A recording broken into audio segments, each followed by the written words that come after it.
اچھا، اس باب کی ابتدا انہوں نے کی تھی قرآن مجید کی آیت سے کہ یستمعون القول، یہ سورہ زمر کی آیت نمبر 16-17 تھی کہ ان بندوں کو بشارت دیجئے جنہوں نے قول سنا اور پھر اس کے احسن کی اتباع کی۔ پھر وہ جو احسن کی بات تھی نا، وہ اس کی تفصیل انہوں نے کی کہ قول سننا اور اس کی اچھے طریقے سے اتباع کی تو مراد کہ اہداہ و ارشد۔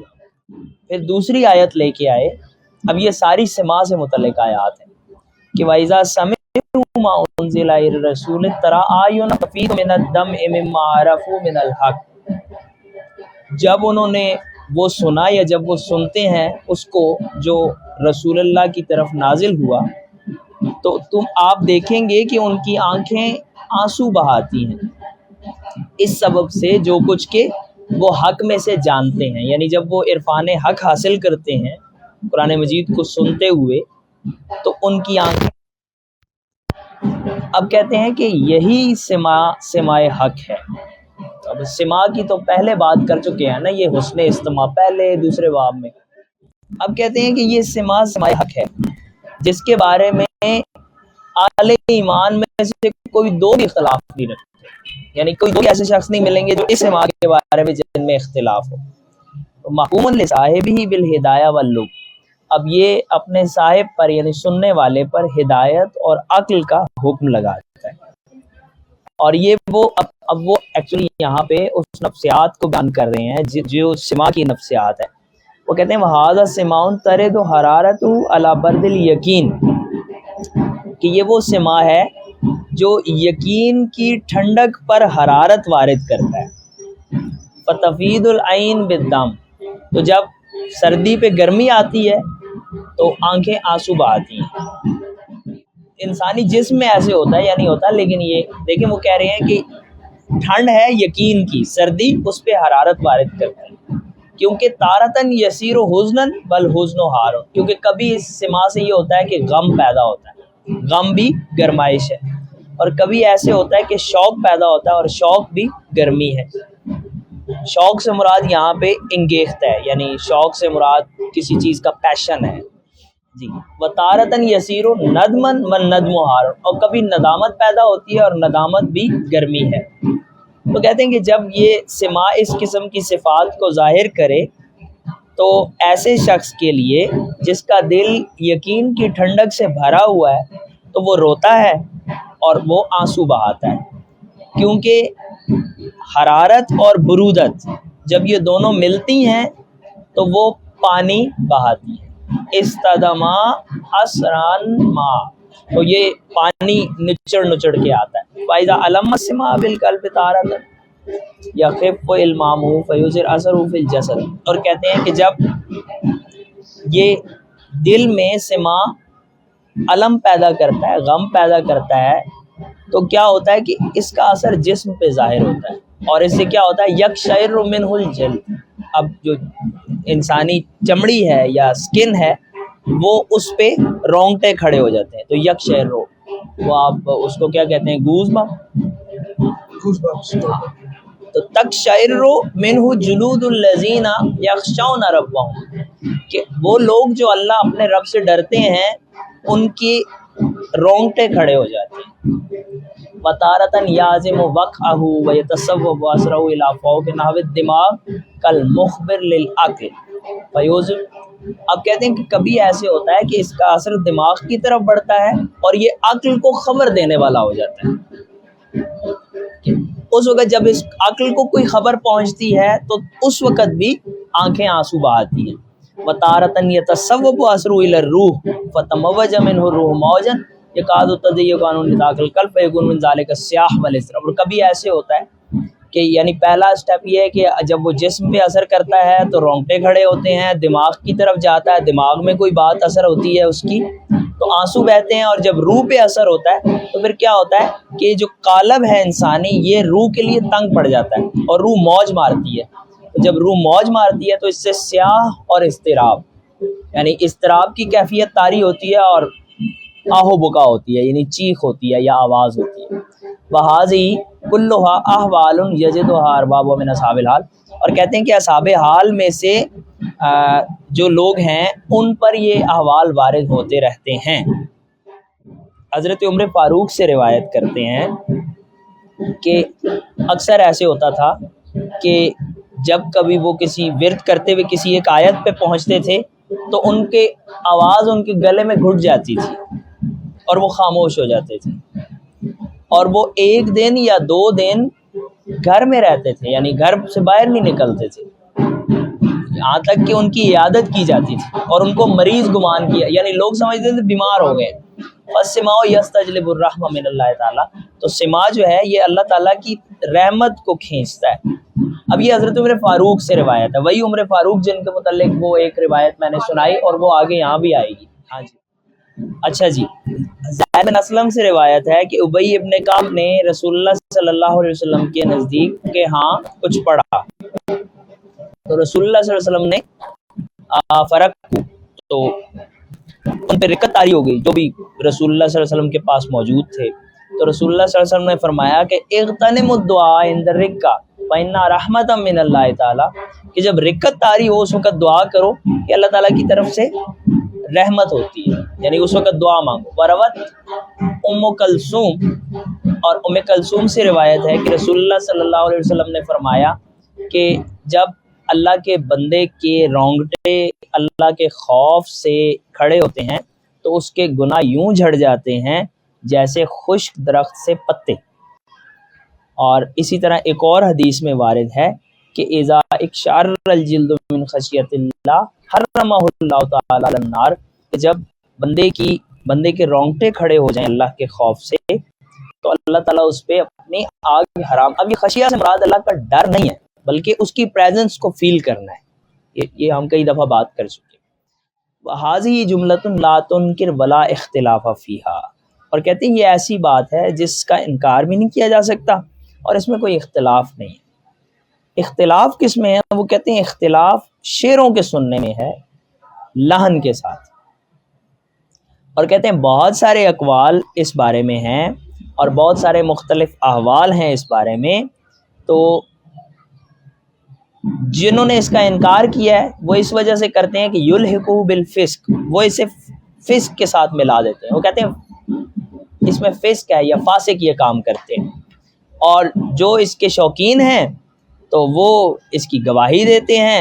اور وہ کہتے ہیں کہ اس سے حق واضح ہوتا ہے، اور دونوں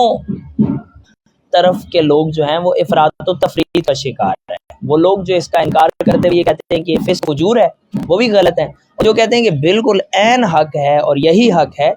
تو اس سے ہی حق واضح ہوتا ہے تو وہ بھی غلط ہے، افراط اور تفریط ہے۔ کہتے ہیں ابو حسن بن سالم کہتے ہیں کہ ابو حسن بن سالم سے کہا گیا کہ بھئی آپ انکار کیسے کر سکتے ہیں سما کا، حالانکہ حضرت جنید بغدادی، حضرت سری سکتی اور حضرت ذوالنون یہ سارے سنا کرتے تھے۔ انہوں نے کہا میں کیسے اس چیز کا انکار کر سکتا ہوں جس کو جائز رکھا اور جس کو سنا اس نے جو مجھ سے بہتر ہے۔ تو حضرت جعفر طیار سنا کرتے تھے وَإِنَّمَا الْمُنْكِرُ اللہ واللہ فی السماء وَهَذَا هُوَ قَوْلٌ صحیح، اور کہتے ہیں کہ اصل میں جو انکار ہے نا سما میں وہ لہو و لعب کا ہے، اور یہ صحیح بات ہے، یعنی لہو و لعب سے مراد کھیل تماشا، یعنی وہ سما جو اللہ اور اس کے رسول کے لیے نہیں ہے۔ لمبی سند ہے۔ پھر حضرت عائشہ سے انہوں نے کہا کہ حضرت ابو بکر داخل ہوئے مجھ پہ، میرے پاس آئے اور ان کے پاس 2 لونڈیاں تھیں جو کہ گا رہی تھیں اور دف بجا رہی تھیں، تغنیان و تضربان بالدف ہیں، 2 دف تھے دونوں کے پاس، گا رہی تھیں اور بجا رہی تھیں۔ رسول اللہ صلی اللہ علیہ وسلم جو ہے وہ کپڑے میں چھپے ہوئے تھے، فن طہرہما ابو بکر، تو حضرت ابو بکر آئے تو فکشف رسول اللہ عنہ، حضرت ابو بکر آئے انہوں نے ڈانٹا ہوگا کہ اوے یہ کیا کر رہی ہو، تو رسول اللہ نے یوں چادر ہٹائی اور اپنے چہرے سے اور کہا کہ ان کو چھوڑ دو ابو بکر، یہ ان کی عید کے دن ہے۔ اور حضرت عائشہ کہتی ہیں کہ میں نے رسول اللہ کو دیکھا کہ یسترنوی، یعنی میں نے رسول اللہ کا مشاہدہ کیا کہ ایسا ہوا یا ایسا ہوا کہ رسول اللہ نے مجھے اپنی چادر میں چھپایا ہوا ہے اور میں حبشہ سے جو حبشی آئے ہیں ان کی طرف دیکھ رہی ہوں جو مسجد میں کھیل رہے ہیں، حتی اکون انا اسام، یہاں تک کہ میں اکتا آ گئی۔ تو رسول اللہ مجھے واپس لے گئے. مسجد کا حجرہ اندر تھا نا, تو باہر گراؤنڈ, جیسے یہ حجرہ ہے اور یہ گراؤنڈ ہے, تو یہاں پہ وہ حبشی آئے ہوئے تھے, وہ رقص کر رہے تھے وہ نیزوں کے ساتھ. تو آپ دکھا رہے تھے انہیں اپنی چادر میں چھپا کے, یہاں تک کہ وہ کہتی ہے میں اکتا گئی تو پھر مجھے واپس لے گئے. اب یہاں تو یہ کھیل تماشے کے لیے ہے, وہ اللہ رسول کے لیے تو نہیں ہے. وہ جو رقص کر رہی تھی اور وہ جو لڑکیاں دف بجا رہی تھی وہ بھی مطلب تفریح کے لیے بھی جائز ہے. وقت ذکر شیخ ابو طالب مکی کے ما یدل علی تجویز ہی و نقل عن کثیر من السلف الصحابی و تابعی وغیرہ, اور کہتے ہیں کہ حضرت شیخ ابو طالب مکی سے اس کی جواز پہ دلالت ذکر کی گئی ہے, اور اس کے علاوہ بہت سے صحابی ہیں اور تابعی ہیں اور ان کے علاوہ ہیں. اور شیخ ابو طالب مکی کا قول جو ہے وہ زیادہ اعتبار رکھتا ہے ان کے وفور علمی کی وجہ سے, کمال حال کی وجہ سے, اور ان کے سلف کو زیادہ جاننے کی وجہ سے, ان کے تقوی کی وجہ سے, ان کے درست اور بہتر بات کہنے کی وجہ سے. انہوں نے کہا کہ سماع میں حرام ہے, حلال ہے اور شبہ ہے, یعنی تین طرح کے سماع ہیں, ایک حرام, حلال اور ایک جو مشتبہ ہے. تو جس نے مشاہدہ نفس کے ساتھ سنا, شہوت اور خواہش کے ساتھ, تو وہ حرام ہے. اور جس نے اس کو سنا کسی لونڈی سے یا اپنی بیوی سے, اور یعنی نارملی اپنی لونڈی سے گوا کے سنا یا بیوی سے گوا کے سنا, تو یہ مشتبہ سماع ہے, کیونکہ اس میں لہو داخل ہے. لہو یعنی کھیل تماشا, انٹرٹینمنٹ دوسرے لفظوں میں. اور کہتے ہیں کہ ومن سمعہ بقلب یشاہد معانی تدل علی الدلیل ویشد طرفات الجلیل فهو مباح, کہ جس نے اسے دل کے ساتھ سنا اور اس کے معنی کا مشاہدہ کرتے ہوئے سنا اور اس پہ دلیل لے کے آیا, یعنی اس معنی کو سننے سے اسے دلیل حاصل ہوئی, اللہ کی طرف ہوئی نا. یعنی وہ لوگ جو سماع کی شروط سے, سماع کے آداب سے واقف نہیں ہیں. کہتے ہیں ہم اس امر کی تفصیل بیان کریں گے اور حرمت اور حلت کی جو ہے وہ ماہیت کو واضح کریں گے. جہاں تک بات ہے دف کی اور شبابہ کی, اگرچہ شافعی مذہب میں یہ جائز ہیں, لیکن بہتر ہے کہ انہیں ترک کیا جائے اور ایسا نہ کیا جائے. اچھا جی,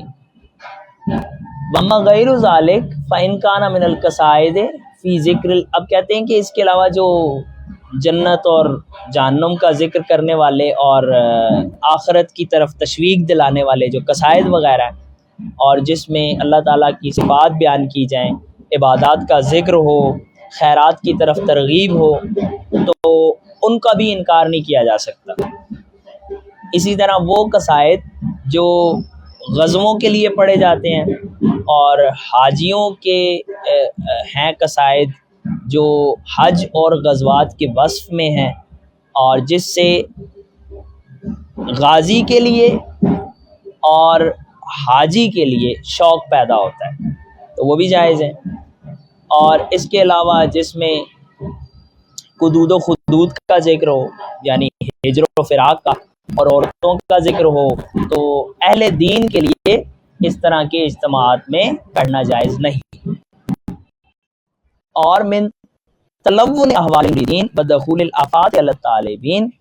کہ جو اللہ تعالیٰ کی راہ میں چلنے والے طالبین ہیں اور جو مرید ہیں, چونکہ ان کے احوال بدلتے رہتے ہیں اور ان پر مصیبتیں آتی جاتی رہتی ہیں, یعنی مصیبت یعنی محبت کی مصیبتیں, تو اس اعتبار سے اگر ان پہ انہیں محمول کیا جا سکے تو فمن سمع ذالک وحدث عنده ندم علی ما فات او تجدد عنده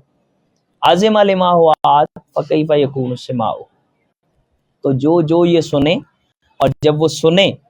تو اس سے اس کے دل میں اس کے لیے ندامت پیدا ہو جو اس سے چھوٹ گیا, یا کوئی نیا عزم اس کے دل میں پیدا ہو حق کے لیے. اب یہ ساری باتیں اللہ تعالیٰ کے متعلق ہیں, یعنی اس راہ پہ چلنے کے لیے ہیں, تو پھر اس کے سماع کی کیفیت کیا ہوگی. تو کہتے ہیں اس بارے میں وقت کیلا کہا گیا ہے کہ بعض واجدین سماع کو سنتے تھے ویسے بھی الطیب والوصال, اور اس سے ان کی جو وصال کی کیفیات تھیں وہ قوی ہوتی تھی. ہاں وہ فیس کو یعنی اگر وہ انٹرٹینمنٹ کے لیے ہو رہا ہے، صرف انٹرٹینمنٹ مقصود ہے، ہلا گلا مقصود ہے، تو لاو ہے، وہ مشتبہ ہے. اور اگر اس سے آپ گناہ کی طرف جا رہے ہیں، وہ راگ و رنگ کی مجلس ہے، محفل ہے، تو پھر وہ فسق ہے. اور اگر اسے اللہ کی طرف جا رہے ہیں تو عین صحیح ہے، بالکل صحیح ہے. خانقاہ یا پیر صاحب موجود ہوں، ان کی موجودگی میں سماؤ، اس لیے کہ وہ موجود ہوں گے تو وہ، چونکہ یہ گمان ہوتا ہے کہ وہ اللہ کے نیک بندے ہیں، تو نیک بندوں کی وجہ سے وہاں پہ رحمت ہوگی، اور obviously کسی کا دل پھر دوسری طرف نہیں جائے گا، تو وہ پکڑ کے رکھیں گے. کہ ویسے ہی ایک پریزنس ہونا ایک بزرگ آدمی کی، تو آپ کو ویسے ہی آپ بندے رہتے ہو، ذرا صحیح سنبھل کے رہتے ہو، تو پھر سما کے لیے تو شرط ہے کہ وضو کر کے بیٹھے ہیں آپ. اب آپ نے وضو کر لیا، ٹوپی پہن لی، آپ نے پیر صاحب بھی ساتھ بیٹھے ہیں اور اللہ کا ذکر بھی ہو رہا ہے، تو پھر ظاہر ہے کہ وہ 70% وہ غلط طرف جانا تو چھوٹ جاتا ہے. اگر کچھ رہ جاتا ہے تو پھر وہ انٹرٹینمنٹ رہ جاتی ہے، اس میں اور اس میں پھر فرق رہ جاتا ہے.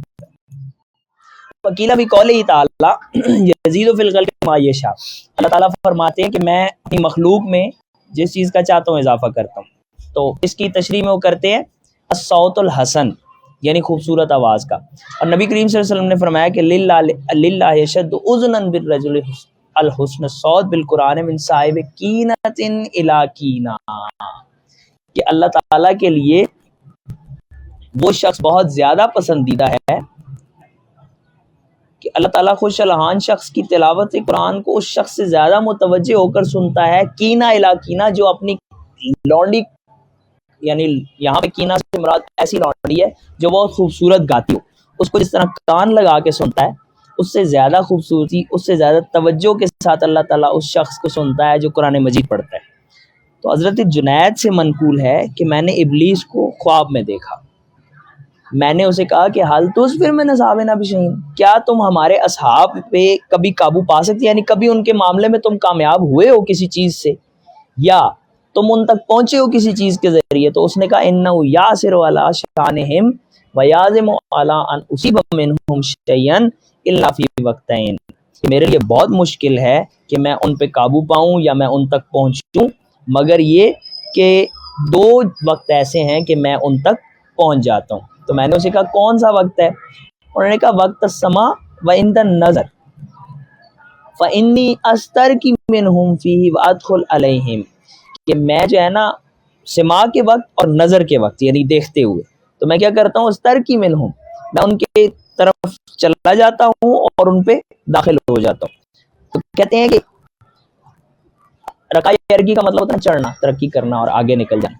تو کہتے ہیں کہ میں نے اس اپنے خواب کو بیان کیا اپنے بعض مشائخ سے، یعنی کسی شیخ کے ساتھ میں نے بیان کیا. فقال لو رأیتہ قلت لہ یا احمق، اگر میں نے اسے دیکھا ہوتا تو میں، اور میرے ساتھ یہ بات ہوئی ہوتی، تو میں اسے کہتا اے احمق، من سمع منہ اذا سمع ونظر الیہ اذا نظر اتربہ انت علیہ شیئا تصبر بشیء منہ، کہ جس نے اس سے سنا جب سنا اور جس نے اس کی طرف دیکھا جب دیکھا، تو کیا تو کبھی اس آدمی کے بھی کسی چیز میں کامیاب ہو سکا ہے، یعنی اس آدمی پہ بھی تجھے کبھی قابو یا غلبہ ہو سکا ہے؟ شیطان نے کہا نا کہ 2 وقت ہیں، ایک وقت یہ ہے کہ جب کوئی شخص سما کرتا ہے حق سے، یا نظر کرتا ہے حق کی طرف، یعنی حق اسے نظر آتا ہے یا حق سے وہ سنتا ہے. اچھا اس وقت کیا ہوتا ہے کہ میں چڑھ جاتا ہوں اوپر اور میں یوں اس راستے سے اس پہ داخل ہو جاتا ہوں، یعنی اندر داخل ہو جاتا ہوں. وہ کیا وسپرنگ کرتا ہوگا یا کچھ ایسا وسوسہ ڈالتا ہوگا، جیسے حضرت شیخ عبد القادر جیلانی سے متعلق ہم سنتے ہیں کہ انہوں نے کہا کہ آج تیرے علم نے تجھے بچا لیا، اوپر سے آواز آئی،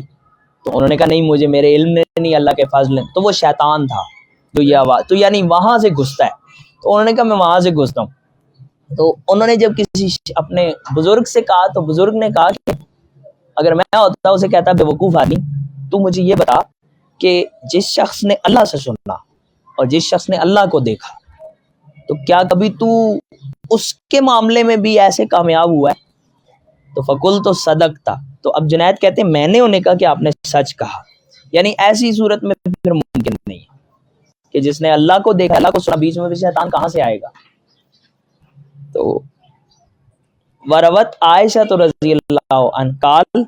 کانت اندی جاریہ، تو اس میں اونی فدخل رسول اللہ وہی علی حالہا ثم دخل عمر ففرت، کہ میرے پاس لونڈی تھی، وہ گا رہی تھی، رسول اللہ موجود تھے، وہ گاتی رہی، پھر عمر آئے، بھاگ گئی۔ رسول اللہ صلی اللہ علیہ وسلم مسکرائے اور فرمایا کہ عمر سے، حضرت عمر نے پوچھا یا رسول اللہ ما یذکرک یا رسول اللہ، آپ کو کس چیز نے ہنسایا؟ تو آپ نے وہ بات بیان کی، یہ لونڈی تھی، وہ گا رہی تھی، وہ بھاگ گئی تجھے دیکھ کے۔ تو آپ نے فرمایا لا ابرح حتی اسمع ما سمع رسول اللہ، اب میں اس وقت تک نہیں جان چھوڑوں گا جب تک میں وہ سن نہیں لوں گا جب جو رسول اللہ سن رہے تھے۔ تو رسول اللہ نے ان لونڈی کو حکم دیا اور پھر حضرت عمر فاروق نے وہ گانا سنا۔ جہاں سے ہے یہ پیج نمبر 108 پہ۔ تو کہتے ہیں حضرت ذوالنون جب بغداد آئے تو ایک ان کے ساتھ گروہ بھی تھا اور قوال بھی تھے، تو انہوں نے اجازت چاہی کہ اگر آپ اجازت دیں تو ہم پھر قول کریں، یعنی قوالی پڑھیں۔ انہوں نے اجازت دی تو وہ شعر پڑھا انہوں نے، صغیر ہوا کا عذبنی فکیف بہ اذن تنکا وانت جماعت من قلبی ہون قد کان مشترکا اما ترسی لمکتئب اذا ضحک الخلی بکا، کہ تیری محبت بہت تھوڑی ہے لیکن یہ مجھے عذاب دے رہی ہے، تو اتنی سی، تو اگر یہ بہت بڑھ گئی تو پھر کیا حال ہوگا، اور کہ تو نے میرے دل کے سارے ٹکڑے جمع کر دیے ہیں، یعنی اپنی محبت سے یا اپنی خواہش میں جو کہ بکھرے ہوئے تھے۔ اور پھر ہے کہ کیا تجھے تھوڑا سا بھی رحم یا ترس نہیں آتا اس شخص پر جو تیری ہنسی کے لیے رو رہا ہے، یعنی تیری ہنسی کو یاد کر کے جو روئی جا رہا ہے تو اس پہ کوئی ترس نہیں آتا، تیرے لیے اس کے دل میں کوئی رحم نہیں ہے۔ کہتے ہیں فتح و قلب ہو، تو ان کا دل مضطرب ہوا یا دل پاک ہو گیا حضرت ذوالنون کا، اور وہ کھڑے ہوئے اور انہوں نے وسط کیا، وسکت علی جبہتہ، اور ان کی پیشانی سے خون کے قطرے بہتے تھے اور وہ زمین پہ نہیں گرتے تھے، یعنی پیشانی پہ خون کا قطرہ چلتا رہا وہیں ہو جاتا۔ کہتے ہیں کہ یہ اب آپ کی اصل میں ساری بات کیا ہے یہاں، یہ ساری بات یہ بتاتی ہے کہ یہ ڈیپینڈ کرتا ہے آپ کی نیت اور آپ کے دل کی کیفیت پہ، جس کو میں نہیں جان سکتا، وہ آپ ہی جانتے ہیں۔ یہ بنیادی طور پہ تربیت نفس کا نصاب ہے نا، کہ آپ اپنے آپ کو خود صحیح کریں، کہیں بہت اندر آپ کے کہیں باریک سی کوئی نیگیٹیوٹی تو موجود نہیں ہے، اس کو بھی مٹائیں، اس کو بھی ختم کریں۔ صوفی اس پہ کام کریں، اس لیے اتنی تفصیل میں جاتے ہیں۔ آگے یہ وہی بات ہے جی کہ وہ جو وجد کرتا ہے یا وہ جو رقص کرتا ہے وہ رقص جائز ہے اگر اس نیت سے ہے کہ میں کسی نیک میرے پیر صاحب کرتے تھے تو میں ان کی اتباع میں کر رہا ہوں، لیکن بظاہر وہ صالح اور صاف آدمی ہے تو یہ ٹھیک ہے۔ آگے جی انہوں نے وہ بات کی ہے کہ ایسا قوال، ایسا گانے والا جو امرد ہے یا جو ایسے اشارے کرتا ہے بہت زیادہ خوبصورت ہے، عورتیں اسے دیکھ رہی ہیں، تو یعنی جس سے مطلب مختصر یہ کہ فتنے کا خوف ہے، تو پھر یہ کام نہیں ہونا چاہیے۔ یہ صادقین کا رقص ہے کہ سچے لوگ رقص کرتے ہیں تو وہ صحیح ہے، وہ جو اس کو سوچ کے کر رہے ہوتے ہیں کہ ہم کسی اور کے لیے۔ اور پھر دیکھیں یہاں پہ یہ روایت آتی ہے اور رسول اللہ صلی اللہ علیہ وآلہ وسلم سے ہے، بہرحال وہ یہ ہے کہ حضرت نبی کریم صلی اللہ علیہ وآلہ وسلم نے حضرت علی سے فرمایا کہ انت منی وانا منکا، تو حضرت علی اٹھے، یہ سارے بیٹھے ہوں گے نا، تو حضرت علی اٹھے اور وہ دمال ڈالنے لگے، تو پھر آپ نے حضرت جعفر طیار سے فرمایا کہ تم مجھ سے خلق اور خلق میں بہت مشابہ ہو، تو وہ بھی اچھلے اور اچھل کے خوشی سے ناچنے لگے۔ اور پھر اسی طرح آپ نے حضرت جعفر سے فرمایا کہ حضرت زید سے فرمایا انت اخونا و مولانا، تو آپ بھی رقص کرنے لگے۔ وہ بھی بہت باریک بات تھی۔ یہاں پہ یہ بات کریں کہ وجد کیوں ہوتا ہے، کہتے ہیں کہ یہ جو کمال کا جمال ہے نا، اس کا حواس ادراک نہیں کر سکتے، وہ اس کو اللہ سے نکالنا، وہ نکال کے پھر دونوں دیکھیں گے تو آپ کو اور مجھے بھی سمجھ آئے گی، پھر اس کو ڈسکس کریں گے۔ مجھے یاد آ گئی وہ بات، ولا یستنبط اور اس کا قیاس سے استنباط بھی نہیں کیا جا سکتا۔ فی مطالعۃ ذالک الجمال اخذ طائفۃ من المحبین خصوا بتجلی الصفات، وَلَهُمْ بِحَسْبِ ذَلِكَ ذَوْقٌ وَشَوْقٌ وَوَجْدٌ وَسِمَاعٌ۔ اب کہتے ہیں کہ اس قسم کے جمال کے مطالعہ میں محبین کے ایک گروہ نے خصوصیت حاصل کی ہے، یعنی وہ خاص ہو گئے ہیں صفات کی تجلی کے ساتھ۔ مثال کے طور پر اللہ تعالیٰ کے مختلف نام ہیں، اللہ تعالیٰ خالق ہیں، تو اس میں خالق کی جو تجلیات کا مشاہدہ کرے گا تو اس مشاہدے کے دوران اس کو ذوق و شوق اور وجد و سماع حاصل ہوگا۔ مثلاً ہمیں ہمارے ابا جی بتاتے ہیں کہ ہمیں ہمارے ابا جی نے بتایا کہ یہ جو اسماء کا صفات کا جب مشاہدہ ہوتا ہے تو مثال کے طور پہ اگر کسی کو کسی صفت الہی کا مشاہدہ ہوا ہے، جیسے اللہ تعالیٰ ہادی ہیں، اب اس نے ہادی صفت کا مشاہدہ کیا ہے اور اس کی تجلیات میں وہ گم ہو گیا ہے، تو عین ممکن ہے کہ وہ مہدی ہونے کا دعویٰ کر دے گمراہ ہو کے، وہی کہ شیطان وہاں جگہ بنا لیتا ہے۔ اب یہ مشاہدہ درست ہے لیکن وہ ڈی ٹریک ہو گیا۔ لیکن یہ آخری پیراگراف میں وہ کہتے ہیں کہ وَسُئِلَ بَعْضُ عَنِ التَّكَلُّفِ فِي السِّمَاعِ فَقَالَ هُوَ عَلَى ضَرْبَيْنِ تَكَلُّفٌ فِي الْمُسْتَمِعِ لِطَلَبِ جَاهٍ أَوْ مَنْفَعَةٍ دُنْيَوِيَّةٍ وَذَلِكَ تَلْبِيسٌ وَخِيانَةٌ۔ کہ سماع میں جو تکلف ہے اس کی دو صورتیں ہو سکتی ہیں، ایک تو یہ ہے کہ سننے والی چیز میں تکلف ہے، کیسے کہ وہ طلب جا کے لیے سن رہا ہے یا دنیاوی منفعت کے لیے سن رہا ہے، تو یہ تلبیس ہے، یعنی ابلیسی کام ہے اور خیانت ہے۔ اور بعض اوقات اس میں تکلف ہوتا ہے حقیقت کے طلب کرنے کے لیے، جیسے کہ وہ تواجد یا وجد طلب کرتا ہے، اور یہ ایسی صورت ہے جس کو ہم مستحب کہیں گے۔ مثلا یہ ہے کہ اگر وہ وجد اور تواجد اور حق کے لیے سماع سن رہا ہے تو پھر مستحب ہے، دنیا کے لیے سن رہا ہے تو obviously مستحب ہے۔